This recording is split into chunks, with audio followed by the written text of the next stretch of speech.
အားလုံးပဲမင်္ဂလာပါဒီနေ့တော့ပထမဆုံးအနေနဲ့ပေါ့နော်ဒီ installation လုပ်တဲ့အပိုင်းအရင်ဆုံးပြောဖို့စီစဉ်ထားပါတယ်လို့နော်ခုတော်တော်များများကြတော့ Python စလေ့လာမယ်လို့တော်တော်များများဆိုရင်ပေါ့သူတို့မှာ Windows ဖြစ်ဖြစ်ဒီသူတို့ laptop ကပေါ့ Windows ဖြစ်ဖြစ်ဒီ Ubuntu လို့ Linux ပဲဖြစ်ဖြစ်ပြီးရင်ဒီ Mac OS ပုံစံမျိုးဖြစ်ဖြစ်အမျိုးမျိုးသုံးကြတာရှိတဲ့အတွက်အဲ့ဒါနဲ့ပတ်သက်ပြီးတော့အရင်ဆုံး Python သုံးဖို့ဆိုရင်လိုအပ်တဲ့သူကိုအတွက် run ဖို့လိုအပ်တဲ့ Python ရဲ့ whole library တွေကိုအရင်ဆုံး install လုပ်ဖို့အရင်ဆုံးလုပ်ထားတယ်ပေါ့နော်ပထမအောင်ဆုံးကဒီ Windows သုံးတဲ့လူတွေကိုအဓိကဦးစားပေးပြီးတော့ဘယ်လို install လုပ်ရလဲဆိုတာလေးကိုကြိုပြီးတော့နောက်တစ်ချက်မှပြောမယ်ပေါ့နော်ပထမဆုံးတကယ်လို့ install လုပ်ဖို့ဆိုရင်ပထမဆုံးလိုအပ်တာကတော့ဒီသူပေးရတဲ့ website ပေါ့ဒီ Python ရဲ့အဓိကဒီ website ကိုသွားပြီးတော့သူလိုအပ်တဲ့ဒီ exe file လေးကိုအဓိက download ဖို့လိုတာပေါ့နော်ပြီးရင်တော့အဲ့ဒီဟာကို double click နှိပ်ပြီးတော့ဒီ install now ဆိုတာလေးကိုနှိပ်ပြီးတော့ install လုပ်စေချင်ပါတယ် install လုပ်တဲ့အခါကျရင်ပေါ့နော်ဒီ install ဒီနှစ်ခုလေးကိုအဓိကထားပြီးတော့ tick လေးလုပ်စေချင်တယ်ဘာဖြစ်လို့လဲဆိုတော့အဲ့ဒါနှစ်ခုမလုပ်ထားဘူးဆိုရင်နောက်ပိုင်းကျရင်ကိုကဒီ Python ကိုသုံးဖို့ဆိုပြီးခေါ်မယ်လို့လုပ်တဲ့အချိန်မှာ Python ရှာမတွေ့ဘူးဖြစ်နေတာပေါ့ကို system ထဲမှာကိုပတ်ထဲမှာသွားပြီးတော့မထည့်ထားတာဖြစ်တဲ့အတွက်ပေါ့ Python ကပြောင်းနေတယ်အဲ့လိုဆိုတော့ဘာပြဿနာတက်လဲဆိုတော့ကိုက Python ရှာမတွေ့ဘူးဖြစ်မယ်ကိုယ်တိုင်သွားပြီးတော့ environment variable မှာသွားပြီးတော့ကိုယ်တိုင် manually add တဲ့ပုံစံမျိုးလေးလုပ်ကြမယ်ပုံစံမျိုးပေါ့အဲဒါကြောင့်မလို့ဒီ install လုပ်တဲ့ခါကျရင်ဒီချက်လေးကိုအဓိကထားပြီးတော့ double click လေးနှိပ်ပေးပါနော်အဲ့ဒီဟာလေးတေချာအဆင်ပြေသွားလို့ရှိရင်နောက်တစ်ချက်ကတော့ဒီလိုမျိုး successfully ဆိုပြီးတွေ့ပြီးဆိုရင်တော့ဒါကိုမှဒီ Python ကို Windows မှာတေချာလေး installation လုပ်ပြီးသွားပြီဆိုတာလေးကိုတွေ့ရလိုက်မှာပေါ့နော်ဒါလို့ကိုကလုံးဝမသေးကြဘူးဖြစ်နေတယ်ကိုတကယ်ဖြစ်သွားလားတကယ် install လုပ်တာ successful ဖြစ်သွားလားအောင်မြင်သွားလားမအောင်မြင်သွားဘူးလားဆိုတာတေချာသိချင်ပေါ့ဒီ Windows ဆိုတဲ့ဟာလေးကိုနှိပ်ပြီးတော့အဓိကဒီ command line ဒီ command prompt ကိုသွားတင်တာပေါ့အဲ့မှာသွားပြီးတော့မှ Python နဲ့ပတ်သက်တာတကယ်ကို install လုပ်တာတကယ်အဆင်ပြေမပြေကိုသေချာဆန်းစစ်ဖို့ပေါ့နော်ပထမဆုံးဒီ command prompt ကိုသွားပြီးတော့ဒီ Python ပဲနေတာပဲဖြစ်ဖြစ် Python dash version ပေါ့သူဘယ် version ကို install လုပ်တာတဲ့ပုံစံမျိုးဖြစ်ဖြစ်နှိပ်ကြည့်မယ်ဆိုရင်ပေါ့ကို Python တကယ်လို့ install လုပ်တာအောင်မြင်နေဘာပြဿနာမှမတက်ဘူးဆိုရင်ကိုကဒီလိုမျိုး Python version number ပေါ့အဲ့ဒါတွေနဲ့ပတ်သက်တာအရင်ဆုံးမြင်ရမှာပေါ့နော်ပြီးသွားရင်နောက်တစ်ခုကဒီ page ဆိုတာဘာကိုပြောလဲဆိုတော့တကယ်လို့ Python မှာလိုအပ်တဲ့တခြားလိုအပ်မဲ့ဒီကိုအသုံးပြုရမယ်ဒီ framework တွေပဲဖြစ်ဖြစ် library တွေပဲဖြစ်ဖြစ်အဲ့ဒါတွေအတွက်နောက်ပိုင်းကျရင်ကို system ထဲမှာကို OS ထဲမှာမရှိသေးတာကိုပြန်ပြီး install လုပ်ဖို့အတွက်ပေါ့နော်အဲ့ဒါအတွက်လိုအပ်တဲ့ဒီ page လေးကိုလည်း install လုပ်တာပုံမှန်ဆိုရင်သူကတစ်ခါလေး install ပြီးသွားတာပေါ့ဒီကဲလို့ခုနကဒီ successfully ဖြစ်သွားပြီဆိုတာနဲ့သူကဒီ page လေးပါတစ်ခါလေးသူက install လုပ်တာတယ်ပေါ့နော်တချို့တစ်ခါကျရင်လည်းတချို့ကျတော့ error တက်ပြီးတော့အဲ့နေရာမှာဒီ page ဆိုတဲ့ဟာကို install မလုပ်ဖြစ်လိုက်တာလည်းရှိတာပေါ့အဲ့လိုမျိုးတွေပါတကယ်ကိုများဖြစ်လားမဖြစ်လားတေချာသိအောင်အဲ့လိုဒီသူ့ရဲ့ version တွေပါတေချာစစ်ကြည့်မယ်ဆိုရင်ကိုဒီလိုမျိုးတွေ့တယ်ဆိုရင်ပေါ့ကွယ်ဒါပြောချင်တာကိုစီမှာဒီ page ဆိုတဲ့ဟာမျိုးလေးရှိနေပြီဆိုရင်တော့ဒါအားလုံးတစ်ခုစလုံးအဆင်ပြေတယ်ပေါ့ကိုမှ Python လည်းရှိနေပြီဒီနောက်လိုအပ်လာမဲ့ library တွေကို install လုပ်ဖို့အတွက်ဒီ page ဆိုတာလေးလည်းရှိနေပြီပေါ့နော်ဒါလို့အဲ့ဒါတွေပြီးသွားတယ်ဆိုရင်တော့ဒါ Windows မှာ Python မှာသုံးဖို့အတွက်လိုအပ်တဲ့ဟာလေးတွေရှိပြီလို့ပြောလို့ရပြီပေါ့နော်နောက်လူတွေကြတော့သူတို့တွေကြတော့ဒီ Ubuntu လို့ဒီ Linux ဥစားတွေကိုသုံးဖြစ်တာလည်းရှိတာပေါ့နော်အဲ့လိုလူတွေတော့ကြတော့ဒီ terminal ကိုသွားပြီးတော့ဒီ command လေးနှစ်တောင်းသုံးချောင်းရိုက်လိုက်တဲ့သူက Python ဒေတာကို system နဲ့ရအောင်သူကလုပ်ပေးလိုက်တယ်ပေါ့အဓိကကိုက terminal ကိုဖွင့်ပြီးတော့အဓိကဒီသုံးချောင်းလေးကိုရိုက်လိုက်ရုံပါပဲကိုတကယ်လို့သူဥမာဆိုပါစို့သူကကိုဒီဥဒါ ls က linux ကိုသုံးတာဖြစ်တဲ့အတွက် linux နဲ့ပတ်သက်ရင်တော့ example တော့ပေးလို့ရတာပေါ့နော်တကယ်လို့ကိုကတကယ်လို့ဒီ linux မှာ python install လုပ်ချင်တယ်ဆိုရင်ပထမအဆုံးအနေနဲ့ဒီ sudo update လုပ်ကို system မှာအဟောင်း file တွေပါရှိမယ်ဆိုအဲ့လိုမျိုး update လုပ်တဲ့ပုံစံမျိုးပေါ့အဲ့ဒါအရင်ဆုံး update လုပ်လိုက်တဲ့ပုံစံအရင်ဆုံး sudo apt-get ဒီဆုံး update လုပ်လိုက်တဲ့ပုံစံမျိုးပေါ့အဲ့ကို system မှာရှိတယ်အဲ့လိုမျိုးအရင်တော့ဟိုရင်တော့ဒီ app တွေပါတယ်အကုန်လုံးသူက update လုပ်တယ်ပေါ့ UI မလိုအပ်တဲ့ file တွေကိုသူက remove လုပ်ပေးတယ်ပါဒါ Linux နဲ့ဆိုင်တဲ့ဟာလေးတွေပေါ့တကယ်လို့ဒါတိတ်ပြီးတော့အရေးမပါဘူးပေါ့နော်တကယ်ဒါကိုယ်စီမှာတကယ်လို့ Python မရှိဘူးဆိုရင်ခုနကဒီ Python အတွက် install လုပ်ဖို့လိုအပ်တယ်ဒီအဓိက Python အတွက်အဓိကလုပ်ဖို့လိုအပ်တယ်ဒီခုနကပြောရတဲ့ဒီ၃ချောင်းလေးပေါ့နော်အဲ့ဒါပါလဲဆိုတော့ sudo app get install ခုန Python လိုချင်တာအတွက် Python တချို့တွေကြတော့ Python မှာတခြားလို့ development အတွက်လိုအပ်တဲ့ဟာလေးတွေလည်းရှိရတဲ့အတွက်ဒီဟာ DEV ကိုလည်းသွားလို့ရတယ်ဒီ DEV ဆိုတာ development အတွက်ကိုပြောတာပေါ့နော်ပြီးတော့ခုနကပြောသလိုပဲသူက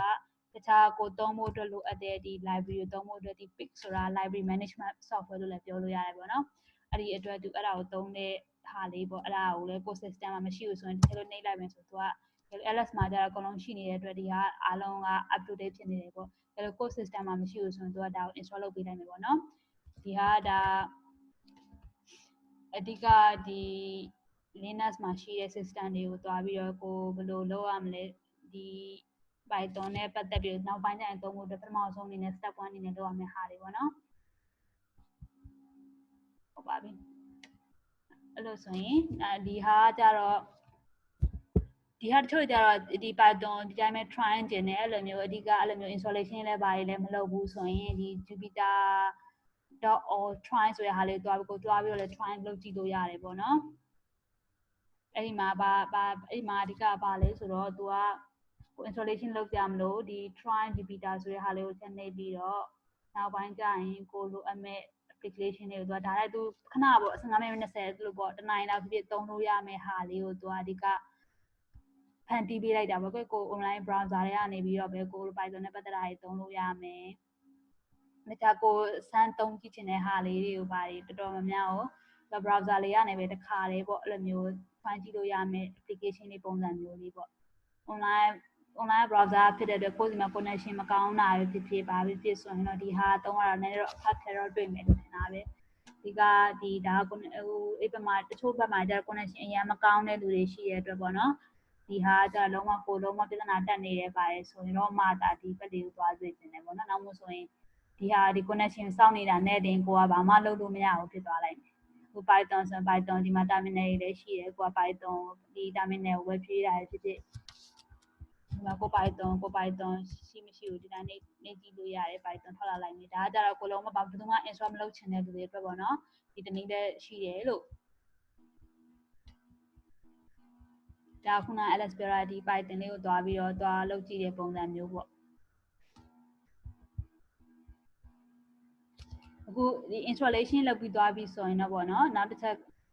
ဒီဟာနောက်တစ်ချက်ကကြတော့ဒီ Python နဲ့ပတ်သက်ပြီးတချို့တွေကြတော့ဒီအခုလောဆယ်လူတော်တော်များသုံးကြတာဒီ editor လေးပေါ့ဒီဟာကြတော့ Visual Code Studio editor လေးပေါ့နော်လူတော်တော်များကြဒီဟာကိုသုံးကြတယ်တကယ်လို့ဒီ Visual Studio Code ကိုသုံးမယ်ဆိုရင်ပေါ့နောက်တစ်ချက်ကဒီဟာလေးဒီ Python extension လေးပါတစ်ချက် add ပေးပါလို့ဒါကြတော့နောက်ပိုင်းကျရင်ကို code တွေပါရေးတဲ့ခါကျရင် auto completion တွေပါလုပ်ပေးမယ်ပေါ့ကိုအတွက်အရင်အဆင်ပြေတယ်ပေါ့နောက်ပိုင်းကျရင်သုံးဖို့ဆိုရင်ဒီဟာလေးပါသုံးကျင်တဲ့လူတွေတကယ်လို့အဲ့ဒါလေးလုပ်ချင်လုပ်ပေးလို့ရပါတယ်လို့နော်ဟုတ်ပါပြီဒါကြတော့ installation နဲ့ပတ်သက်တဲ့ပြောတဲ့အပိုင်းပေါ့အခုအားလုံးလိုကကြတော့ beginner တွေဘက်ကိုပို့ရောက်တာဖြစ်တဲ့အတွက် Python နဲ့စပြီးသူ့ရဲ့ programming structure လေးတွေဘယ်လိုရှိမလဲပြီးလည်းပြီးသွားရင်ဒီ programming နဲ့ပတ်သက်တဲ့လူတွေအတွက်အခြေခံမရှိတဲ့လူတွေအတွက်ပေါ့နော်အဆင်ပြေအောင်လို့ programming နဲ့ဆိုင်တဲ့နည်းနည်း intro လေးတွေပါနည်းနည်းဒီနေ့တော့ LS ဆက်ပြီးပြောပြမယ်လို့နော်ဟုတ်ပါပြီprogramming နဲ့ပတ်သက်ပြီးပြောရမယ်ဆိုရင်တော်တော်များများ program ကဘာနဲ့တူလဲလို့သူများတွေပြောတယ်ဆိုရင်ပထမဆုံးအနေနဲ့တူတာကသူကဒီ hint ချက်တဲ့ပုံစံပေါ့ receipt ပေါ့သူတို့ခေါ်တာဒီ step by step ဘယ်လိုလုပ်ရမလဲ instruction ပေးတယ်ပေါ့အဲ့လိုဒီပြီးပထမဆုံးအနေနဲ့အဲ့လို hint ထမင်းချက်တာဒီစံစေးတာတစ်ချက်ပြီးဝိုင်းရေးထည့်ပြီးဝိုင်းတခြားတစ်ဖြည်းဖြည်းအဲ့လိုမျိုးထမင်းချက်လာတဲ့အထိပဲကိုက step by step အဲ့လိုပေးတဲ့ပုံစံမျိုးလုပ်တဲ့ပုံစံမျိုးပေါ့နော်programming ကလည်းအဲ့လိုမျိုးအနေနဲ့သွားလို့ရတယ်ပေါ့အဓိကအဲ့ဒါတစ်ချက်ပေါ့နောက်တစ်ခုကကြတော့သူက programming ကကြတော့ကိုယ့်ရဲ့ခါကျရင်ကိုယ့်ရဲ့တွေးခေါ်မှုတွေကိုကုတ်ပြန်ပြောင်းတာဖြစ်တဲ့အတွက်တချို့နေရာမှာဆို conditional ဒီဟာလေးဖြစ်ရင်တော့ငါတော့ဒီလိုလုပ်မယ်ဟိုဟာလေးဖြစ်ရင်တော့ဟိုလိုလုပ်မယ်အဲ့လိုမျိုးဟာလေးလုပ်ဖို့အတွက်လည်းသူက programming နဲ့ပတ်သက်ပြီးသုံးတာတွေလုပ်ကြတာများတာပေါ့ step by step application ပေါ့နော် programming flow လို့လည်းခေါ်တယ်ပေါ့ တော်တော်များများ program ရေးမယ်ဆိုရင် तू က sequential step လို့ခေါ်တယ်လို့ပထမဆုံးနဲ့ဒီဟာလေးကဒါပေါ့ဒါလေးကိုစပေးတယ်ပြီးတော့မှဒီဟာလေးကိုဒါလေးလုပ်လိုက်ပေါင်းလိုက်မြောက်လိုက်စားလိုက်အဲ့လိုဟာမျိုးလေးလုပ်ကြရတော့များတယ်ပေါ့ sequential step by step သွားတဲ့ပုံစံမျိုးပေါ့ဒါ programming နဲ့ပတ်သက်ရင်တော့အဲ့လိုမျိုးကြီးသွားကြတာပေါ့နော်နောက်တစ်ခုကကျတော့ဒီက the connection လေးကို okay ဒါ okay ဒီဟာဒါထက်ကြည့်ရင်ဒီဟာလေးကိုသွားလိုက်တကယ်လို့ဒီဟာဒါထက်ငယ်ဟိုဟာလေးကိုသွားလိုက်အဲ့လိုပုံစံမျိုးလေးပေါ့အဲ့လိုမျိုးလေးသွားကြတာလေးရှိတယ်ပေါ့ဒါ programming နဲ့ပတ်သက်ပြီးတော့သွားကြတဲ့စာလေးတွေပေါ့တကယ်လို့အခုဒီ video ဒီ slide လေးမှာဆိုရင်ပေါ့နော်ဒီလိုမျိုး programming နဲ့ပတ်သက်တဲ့ small program လေးကိုလည်း Isabel လေးတွေသွားပေးထားတယ်ပေါ့ကိုကအဲ့လိုမျိုး Isabel လေးတွေကို try ကြည့်ပြီးတော့ error လေးတွေတက်တာပဲဖြစ်ဖြစ်ဘာဖြစ်နောက်ပိုင်းကျရင်လည်းပြန်ဆွေးနွေးလို့ရပါတယ်လို့နော်ဒီပထမဆုံး program ကို Isabel တစ်ခုတည်းနဲ့ဒီ program လေးကိုပြောခြင်းတယ်ဆိုတော့သူကဒီဟာဘာကိုပြောခြင်းလဲဆိုတော့ပေါ့နော်တကယ်လို့သူက h ကို value 5ပေးလိုက်တယ်တကယ်လို့သူကထုတ်တဲ့ h က value ကတကယ်လို့10ထက်ငယ်တယ်ဆိုတော့သူဒီကိုသွားမှာပေါ့နော်တကယ်လို့သူက20ထက်ကျင်းတော့ဒီကိုသွားမှာပေါ့ဒါပေမဲ့သူ h ရဲ့ value ကသူ5လို့ပေးထားတာဖြစ်တဲ့အတွက်သူကအမှန်မှန်ဆိုရင်ဒီဟာ smaller ပဲထွက်လာမှာပေါ့နော်အဲ့ဒါမျိုးသူအဓိကပြောရတဲ့ပုံစံမျိုးလေးပေါ့ကိုယ်တိုင်လည်း try ကြည့်ပါလို့နောက်တစ်ခုကပြောချင်တာပေါ့နော်ဒီဘာလဲဆိုတော့ဒီ programming ဒီ Python programming မှာပေါ့အထူးသဖြင့်ကသူ့မှာအဲ့လိုမျိုးဒီဘယ်လိုခေါ်မလဲဒီ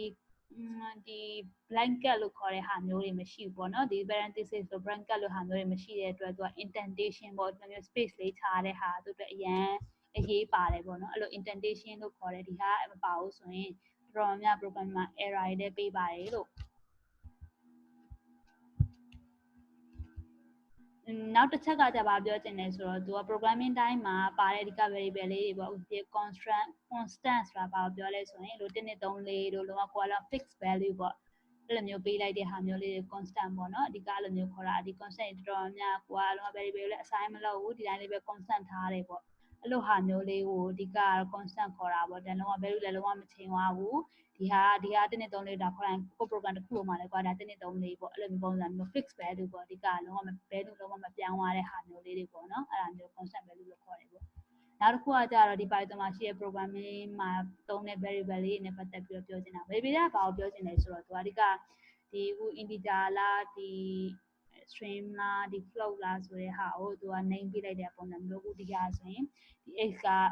ဒါဆို float value လေးပေါ့တွဲစမှနဲ့ဆိုတော့ decimal လို့လည်းခေါ်တယ် float လို့လည်းခေါ်တယ်ပေါ့နောက်တစ်ခုကဒီ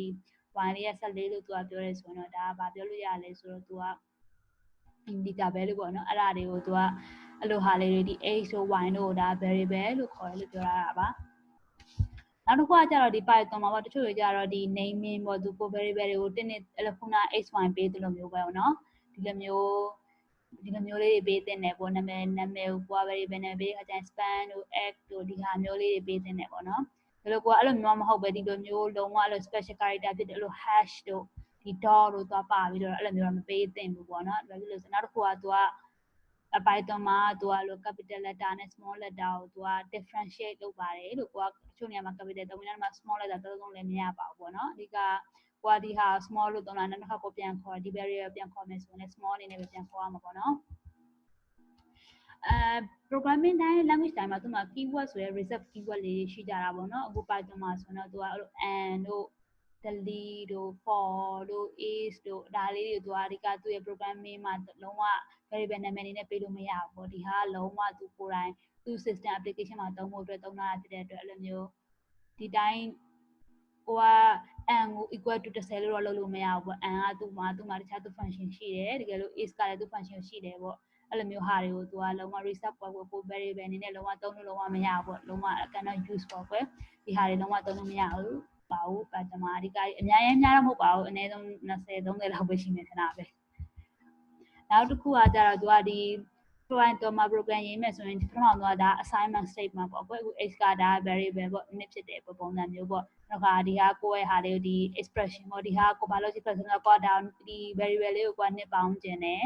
ပြီးသွားရင်နောက်တစ်ခါဒါ print လုပ်တယ်ဆိုတော့ဘာပြောချင်လဲဆိုတော့ဒါလေးကိုဒီနှစ်ခုပေါင်းလိုက်တယ်နှစ်နဲ့ပေါင်းလိုက်တော့4ပဲဒီနောက်4ကိုထုတ်ပေးပေါ့အဲ့လိုပုံစံမျိုးလေးကိုလုပ်တဲ့ပုံစံမျိုးဒီမှာဆိုရင်ဒီ h လေးကဆိုရင်ဒါ variable ပေါ့ဒီ plus ကဒါ operator ပေါ့2ကကျတော့ဒါ constant ပေါ့နော်ဒီ print ဆိုတာလေးကမှန်ဆိုရင်ဒါ result keyword လေးပေါ့ဒီ Python မှာသုံးတဲ့ဟာလေးပေါ့နော်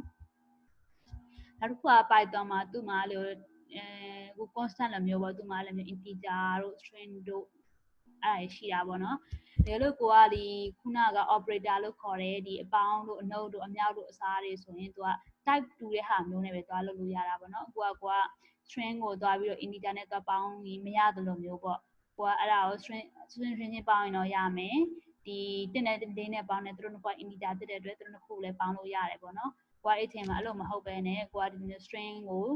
နဲ့ string နဲ့အဲ့လို1 2 3နဲ့တော့ပေါင်းရင်တော့ဒီ तू က type မတူဘူးဆိုတာဖြစ်တဲ့အတွက် तू က error လေးတော့တက်လိုက်မယ်ပေါ့နော်အဲ့ဒါအဓိက तू ပြောချင်တာကကိုကတခုကိုပေါင်းတဲ့ note တဲ့ operation တခုလုပ်မယ်ဆိုရင်အရင်ဆုံး type ကိုအရင်စစ်ပေါ့နော် तू ကတကယ်လို့ကိုက type ကိုဘယ်လိုစစ်လဲသိချင်တော့ type ကကိုရဲ့ variable ကဘာလဲဆိုတာဒီလိုဟာမျိုးလေးသုံးပြီးတော့ type ဆိုတာလေးနဲ့ပဲစစ်လို့လည်းရပါတယ်လို့ဒီ Python မှာပေါ့နော် type တော်တော်များရှိပါတယ်လို့ပထမဆုံးကသူအဓိကဒါ number နဲ့ပတ်သက်ပြီး type ပေါ့နော်သူမှာ integer ရှိတယ် float ရှိတယ်အဲ့လိုမျိုးဟာလေးပေါ့သူ double တော့သူ float နဲ့တော့တူပဲလို့တော့ Python မှာတော့ပြောရတာပဲအခု version ရဖို့ကွနောက် version တွေတော့သူတို့ပြောင်းနေတယ်ပြောင်းနိုင်တယ်ပေါ့နောက်တစ်ခုကကြတော့တချို့တွေကြတော့အဲ့လိုမျိုးဒီ float ကနေ integer ပြောင်းတာတို့ integer နဲ့ float လို့ပြောင်းတာတို့အဲ့ဒါမျိုးလည်းဒီ type conversion အနေနဲ့လည်းလုပ်လို့ရတာပေါ့ကိုကတကယ်လို့ဒီ type conversion လုပ်ချင်တယ်ဆိုကိုလုံးဝ float ကိုပြောင်းချင်တယ်ဆိုရင်ဒီအခုတော့ integer နဲ့ float ကိုပြောင်းချင်တယ်ဆိုပါစို့အဲ့လိုဆိုရင်ဒီ float ကိုအဲ့လိုမျိုး float အနေနဲ့ data implicit ပေါ့ data ကိုကိုယ်တိုင် define လုပ်ပြီး okay ငါဒီ3ကိုတော့ float အနေနဲ့ပြောင်းမယ်3.1အနေနဲ့ပြီးတော့မှလုပ်ပြီးတော့မှဒီ operation ကိုသွားမယ်အဲ့လိုပုံစံမျိုးလဲဒီမှာဒါသူသုံးတဲ့ function လေးတွေပေါ့ Python မှာဒီ integer တို့ float တို့ဆိုတာပေါ့လေနော်ခုန integer အကြောင်းပြောသွားတယ်ဆိုတော့အခုဒါနောက် data structure ဖြစ်တဲ့ data type ပေါ့ variable type လို့ပြောလို့ရတဲ့ဟာမျိုးပေါ့သူကနောက်တစ်ခုက string ပေါ့ integer တို့ string တို့ကတော့ဒီ programming တော်တော်များလေးလာပွဲလူတွေဆိုတော့သိမှာပါ string ကဘာကိုပြောချင်လဲဆိုတော့ABC တို့1 2 3လဲလို့ double quote မဟုတ် single quote ပေါ့အဲ့လိုမျိုးပါတဲ့ဟာလေးတော်တော်များ string လို့ခေါ်တာပေါ့နော်အဲ့လိုမျိုးသူက string မှာ string concatenation လို့ခေါ်တယ် string တစ်ခုကိုပေါင်းတယ်လို့မျိုးပုံစံမျိုးဆိုရင်သူကဒီတခြား language တွေနဲ့မတူဘူးပေါ့အများကြီးရေးကြမလို့ A နဲ့ B နဲ့ပေါင်းတယ်လို့မျိုးပဲပေါင်းလို့ရတယ်ဒါပေမဲ့ရေးကြည့်တာသူတို့နှစ်ခုလုံးကတော့ string ဖြစ်နေဖို့ပေါ့ရေးကြည့်တာပေါ့ဒီလိုမျိုးမှမဟုတ်ဘဲနဲ့တချို့က string ဖြစ်တစ်ခုက string ဖြစ်ပြီးတော့နောက်တစ်ခုကကြတော့ integer ဖြစ်ပြီးတော့ဆိုပြီးတော့ပေါင်းလို့တော့မရဘူးပေါ့အဲ့တော့ကိုကဒီဟာကြတော့လုံးဝသူက multiplication ပုံစံမျိုးပေါ့သူကဒီ height ကို5 5ခေါက်ရေးခြင်းတဲ့ပုံစံမျိုးပေါ့အဲ့လိုမျိုးသူက5 အကလုံး5ခေါက်လို့ပေါင်းသွားလို့ရတယ်လို့မျိုးသူကဒါ multiplication လုံးဝ5ခေါက်ရေးလိုက်လို့အဲ့လိုလည်းရေးလို့ရတာပေါ့ဒါ multiplication operation အဲ့ချိန်မှာကိုကအဲ့လိုမဟုတ်ဘဲနဲ့ height နဲ့ integer 5ကိုသွားပေါင်းတော့ကို error ပေးမှာဖြစ်ပါတယ်ခုနပြောသလိုပေါ့ဥမာဒီဟာကြတော့ကိုက string ကိုကိုကသွားပြီးတော့ဒီ integer နဲ့သွားပေါင်းကိုဒီမှာ type မတူဘူးဆိုပြီးတော့မှ cannot concatenate ပေါ့ဒီ type မတူတဲ့နှစ်ခုကိုသွားပေါင်းနေတာဖြစ်တဲ့အတွက်ကို type error ဆိုပြီးတော့ဒီဥစားဒီကိုရဲ့ compiler runtime ဟာပြင်ပေးလိုက်မယ်ပေါ့လို့ဆိုရင်ဒီကနောက်တစ်ခုချက်မှာကိုမှအဲ့လိုမျိုး error တစ်ခုတက်ရင်ကိုအဲ့လိုဘာကြောက်လဲပေါ့ကိုကအဓိက type နေရာ integer နေရာမှာကိုက string နဲ့သွားပေါင်းနေတာ string နေရာမှာကိုက integer ဖြစ်နေတာအဲ့ဒါကိုအဓိကပြန်စစ်ကြည့်ပေါ့ကိုတကယ်လို့ type error တက်နေကိုအဓိကသူပြောချင်တာဟာတကယ်လို့ type error ဆိုတာတွေ့တာနဲ့သူအဓိကပြောချင်တာပါလဲဆိုတော့ဒီ string တို့ integer တို့ type တူတဲ့ဟာကိုနှစ်ခုလုံးပေါင်းကိုကတော်တော်ပေါင်းတာဖြစ်ကိုကတစ်ခုကြောက်ပြီးကို program မှာအဲ့လိုမျိုးဖြစ်နေတာပေါ့အဲ့ဒါကြောင့်အဲ့လိုမျိုးအဓိကဖြစ်နေတယ်ဆိုတဲ့အကြောင်းဆို error လေးပေးရတယ်ပါမှာပေါ့နော်ဟုတ်ပါပြီဒီနေ့တော့အဓိကပြောသွားတယ်ဒီ Python မှာရှိတဲ့ variable type တွေအကြောင်းပြောသွားတယ်အခု variable တွေဘယ်လိုပေးလဲပြီးတော့ assignment လုပ်တာလည်းပါတယ်ပေါ့နော်ဒီ type ကိုဒါက string ဒါက integer ဒါကတော့ float အဲ့လိုမျိုးလဲပေးရတဲ့ဟာတွေလည်းပါတာပေါ့အဲ့ကွာဒီပေါင်းလုံးမြောက်စားတွေလည်း operator နေနဲ့လည်းပါတာပေါ့နော်ပြီးရင်သူက reserve keyword တွေဖြစ်တဲ့ if တို့ not တို့ and တို့သူကကို variable အနေနဲ့ယူသုံးလို့မရဘူးပေါ့သူကသူ့ system မှာသူ့လိုအပ်တဲ့နေရာတွေမှာသုံးဖို့အတွက်ထားတာဖြစ်တဲ့အတွက် variable တွေနဲ့သူတို့ဒီ reserve keyword တွေကိုသုံးလို့မရဘူးလည်းပြောထားပါတယ်အဲ့ကွာကိုကဒီ number ကနေပြီးဒီ1 2 3 4ကနေပြီးတော့ဒီ float လေးနဲ့ပြောင်းခြင်းနဲ့ float ဆိုတာကလည်းတစ်က integer ဆိုရင် float က 1.0 ဒါ floating point ပေါ့အဲ့လိုပုံစံမျိုးပြောင်းတာပဲဖြစ်ဖြစ်လည်းမဟုတ်လေ